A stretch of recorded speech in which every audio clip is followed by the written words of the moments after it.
nailabas na report during that time. Ito po yung report on investigated killings in relation to the anti-illegal drug campaign. Nailabas po ito noong April 2022. Subalit, ito hong report na ito is not on the determination on accountability.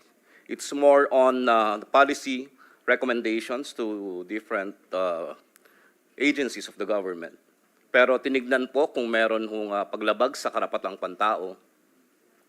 And ang conclusion po dun sa report na yun is there is a violation of human rights, particularly right to life, and it's the failure of the state to address the problem. Wala pong, dun sa report pong yun, wala hong determination kung sino accountable.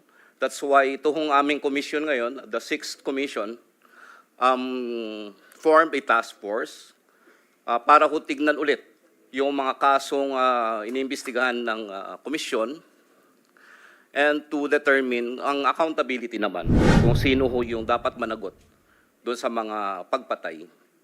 So ang naging problema ho kasi ng komisyon dito ay yung pong mga kapulisan, they refuse cooperation with the Commission on Human Rights.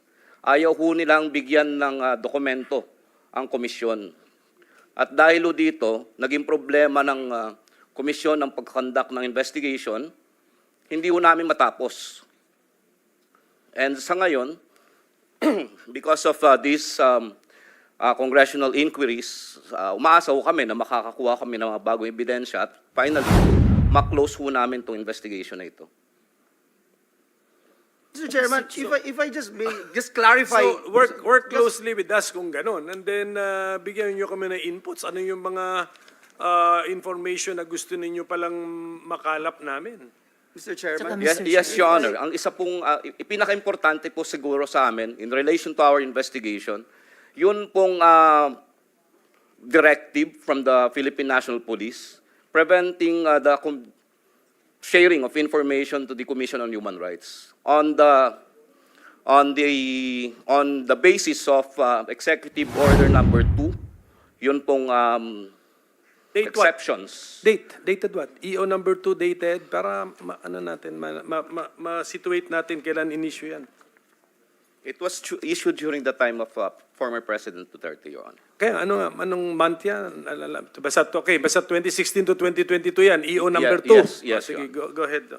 So, yun po yung naging problema kasi yung police po, nung nag-iimbestiga ang komisyon, pumupunta ho sa different police stations kung saan merong nangyaring pagpatay at humihingi kami ng mga investigation reports, spot reports, kung anong mga ebidensya available sa police. Hindi ho sila nagbibigay. At iba-iba ho yung dahilan. Isa hong dahilan yung EO2. At ang iba pong dahilan, meron hong direktiba coming from the leadership of the PNP na pinagbabawalan makipag-ugnayan ng Commission on Human Rights, kasama ho yung mga NGOs or human rights workers. Ano naman documentation nun? Nung direktiba from the leadership of the PNP, anong documentation? Meron hong sinasite na memorandum from the PNP. What is it? Can you identify the memorandum? Sir,